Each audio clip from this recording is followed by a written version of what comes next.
In this tutorial, I'm going to be talking about structures in C#. And structures use the keyword struct. But what are they and how do they work? Well, structures are very similar to classes, and this tutorial assumes you know a little about how classes work, how inheritance work, perhaps interfaces, and also value and reference type variables, and also the read-only keyword. I've done tutorials on all of those previously, so if you've watched everything so far, you'll have a full understanding of this tutorial and you're going to hit the ground running. So what is a structure? Let's take a look at this example right here. I have a square class. Let's take a look at that now. It has two private fields here, the width and the height of the square. It has a constructor which sets up those fields. It has a sample method here that just calculates the area based on those.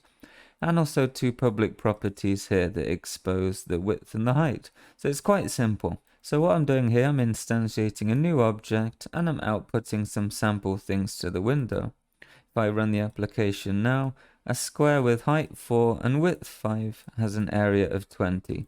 So it doesn't really do all that much. So let me introduce a structure now and what it is. So let's go over to the square class here, and I'm just going to modify this class keyword, and I'm going to put struct like that. So if you watch my tutorial on interfaces and enumerations where we create a brand new class and just modify the class keyword, it's quite similar in that regard. And now we have a structure. This square is now a structure. It's no longer a class. But you can see there's no errors here. There's no red squiggly lines. How is it I've just modified this whole entire class and there's no errors? Does the application even run? Well, it looks like it runs and we have exactly the same answer. So what is going on here?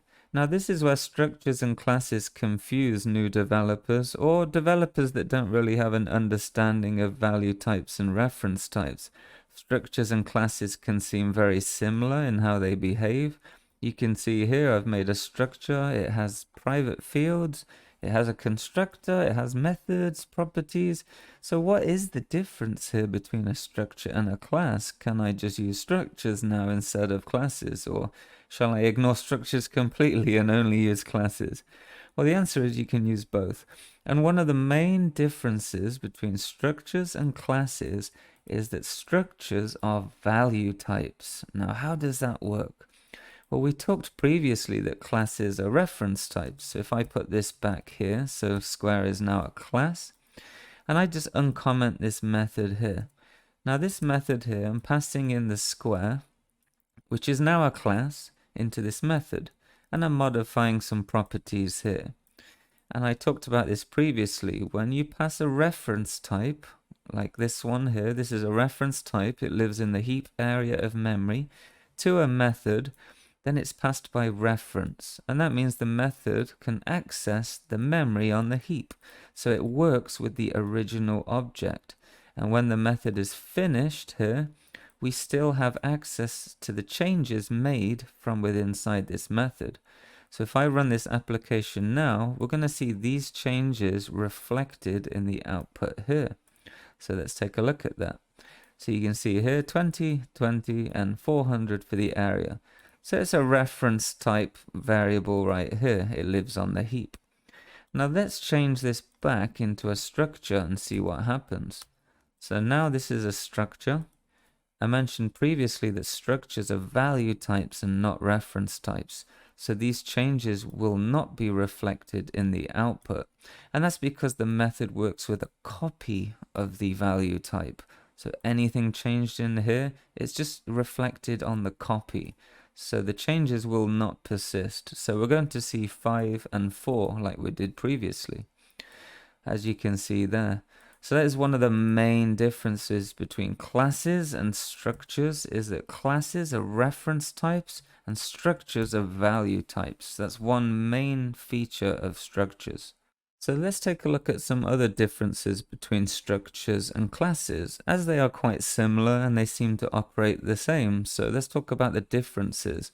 And I think that will let you better understand about what structures can do, the advantages and also the disadvantages.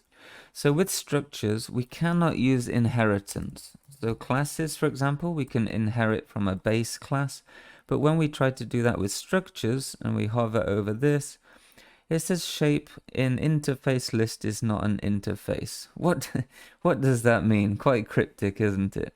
That's because with structures, you can actually implement interfaces. You can work with interfaces, it's no problem. So this error here, it's expecting an interface because that's pretty much the only thing in that regard that you can do with a structure. But when I try to inherit from a class, a base class, it doesn't let me do that because it's not possible.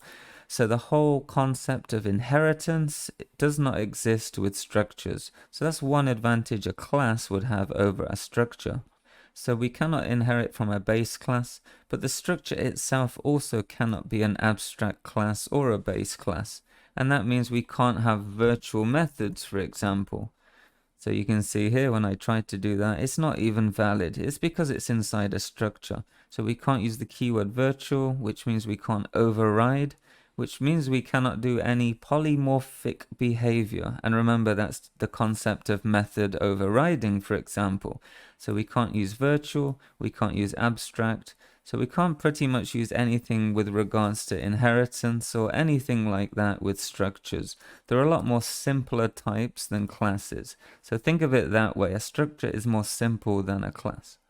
So let's talk about maybe an advantage of a structure here, or maybe why we would even use one. Why even bother? Why don't we just use classes for everything, you know? Well, structures don't have a heavy memory footprint like a reference type object would. For example, I have a video game object right here, a video game class. And inside here, it has private fields linking to other reference types, like a game class, a list of integers, some strings, an enumeration. This is quite a heavy footprint, and this lives on the heap for that reason. We don't put it on the stack. But if you use, for example, a structure for a very simple class, for example, this square class right here, it only has simple value types, like just some doubles, even if it had booleans and integers, things like that.